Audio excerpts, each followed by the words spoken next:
ஐஷு சமையல். நம்ம வீட்டு சமையல்ல நம்ம இன்னைக்கு ஹெல்த்தியான ஒரு ரசம் ரெசிபி தான் பார்க்க போறோம். தூதுவளை ரசம். இது சூப்பாவும் குடிச்சிக்கலாம். இந்த ரசம் இப்போ ஊருக்கு போயிருந்தப்போ அம்மா தான் செஞ்சாங்க. நான் எப்பவுமே நம்ம சிட்டியில இருக்கிறதுனால நிறைய சத்தான உணவுகள்லாம் சிலது கிடைக்காதனால நான் எப்பவுமே ஊருக்கு போனா அம்மா கிட்ட சொல்லிடுவேன், இதெல்லாம் எனக்கு செஞ்சு கொடுங்க அப்படின்னு. ஸோ அந்த மாதிரி செஞ்சதுதான் இந்த ரசம். அண்ட் இந்த மாதிரி இன்னும் நிறைய வீடியோஸ் அம்மா செஞ்சாங்க. நிறைய சத்தான விஷயங்கள்லாம் பண்ணி கொடுத்தாங்க. என்னால் ஷூட் பண்ண முடியல. டைம் பொங்கல் சீசன் டைமா இருந்ததுனால ஒரு சில வீடியோஸ் மட்டும் நான் ஷூட் பண்ணேன். முடக்கத்தான் தோசை அண்ட் இன்னும் நிறைய வீடியோஸ்லாம் இருக்கு. ஸோ வீடியோஸ்குள்ள போறதுக்கு முன்னாடி நம்மளோட சேனலை ஃபர்ஸ்ட் டைமா பார்க்குறவங்க மறக்காம சப்ஸ்கிரைப் பண்ணிடுங்க. பக்கத்துல இருக்க பெல் பட்டனையும் பிரஸ் பண்ணிடுங்க. வாங்க தூதுவளை ரசம் எப்படி செய்யலாம்னு பார்க்கலாம். தூதுவளை ரசம் செய்யறதுக்கு 1 ஸ்பூன் ஜீரகம், 1/2 ஸ்பூன் மிளகு, அது கூடவே பூண்டும் சேர்த்து நம்ம அம்மியில் அரைக்க போகிறோம். பவுடராக அதை தட்டி எடுத்துக்கலாம்.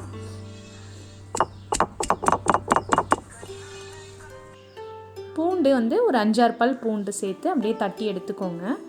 அதுக்கப்புறமா நம்ம தூதுவளை கீரை, இந்த தூதுவளை கீரை நம்ம அதில் இருக்க முள்ளெல்லாம் பெரிய முள்ளை மட்டும் எடுத்துட்டு அந்த இலை எல்லாமே நம்ம சுத்தம் பண்ணி வச்சுருக்கோம். அந்த செடி பாருங்கள், அந்த செடி ஃபுல்லாகவே முள் இருக்கும். அந்த இலையை மட்டும் நம்ம எடுத்து அந்த இலையில் இருக்க முள், பெரிய முள்ளையும் எடுத்துட்டு நம்ம அந்த இலையை மட்டும் கிள்ளி எடுத்துருக்கோம். நல்லா சுத்தம் பண்ணி எடுத்துக்கோங்க.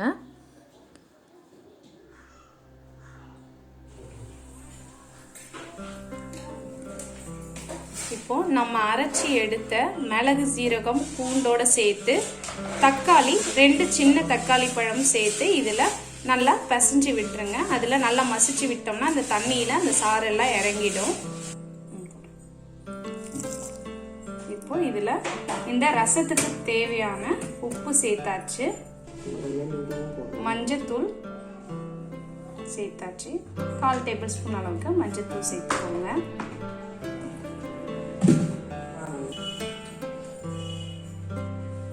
இப்போ ஒரு கடாயில நல்லெண்ணெய் சேர்த்துக்கோங்க. நல்லெண்ணெய் ஒரு 1/2 டேபிள் ஸ்பூன் நல்லெண்ணெய் சேர்த்துக்கலாம்.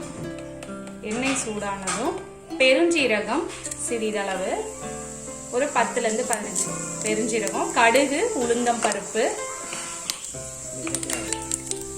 வெங்காயம் பொடியை கட் பண்ணது ஒரு 2 டேபிள் ஸ்பூன் அளவுக்கு சேர்த்துக்கோங்க. இது கூடவே இப்போ நம்ம சுத்தம் பண்ணி வச்சிருக்க தூதுவளை இலையும் சேர்த்து அதில் நம்ம வதக்க போகிறோம்.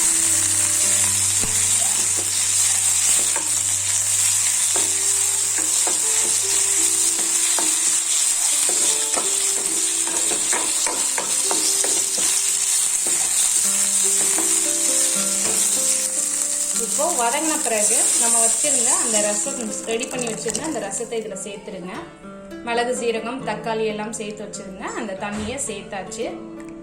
இப்போ நம்ம ரசம் கொதிக்க வைக்கிற மாதிரி நல்லா கொதிக்க வச்சு அதுக்கப்புறம் இதை குழந்தைங்க, பெரியவங்க எல்லாருக்குமே சளி இருக்கிற டைம்ல நம்ம சாப்பிட்றது ரொம்பவே நல்லது. இதை சூப் மாதிரியும் இந்த ரசத்தை குடிச்சிக்கலாம் பெரியவங்க. குழந்தைங்க குடிக்க மாட்டாங்க அப்படின்னா நம்ம சாதத்தோட சேர்த்து ரசம் சாதமா குழந்தைங்களுக்கு கொடுக்கறது ரொம்பவே நல்லது. இப்போ இந்த ரசம், தூதுவளை ரசம் நல்லா கொதிச்சிருக்கு பாருங்க. இந்த ஸ்டேஜ்ல நம்ம ஸ்டவ் ஆஃப் பண்ணிடலாம். ஹெல்த்தியான நம்ம வீட்டில் இயற்கையான முறையில் இந்த ரசம் செஞ்சு கொடுக்கறது குழந்தைங்களுக்கு, பெரியவங்களுக்கு எல்லாருக்குமே ரொம்ப நல்லது. நீங்களும் உங்கள் வீட்டில் ட்ரை பண்ணி பாருங்க. ஃப்ரெண்ட்ஸ், இந்த வீடியோ உங்களுக்கு பிடிச்சிருந்தா லைக் பண்ணுங்க, ஷேர் பண்ணுங்க, மறக்காம சப்ஸ்கிரைப் பண்ணிடுங்க. தேங்க்யூ.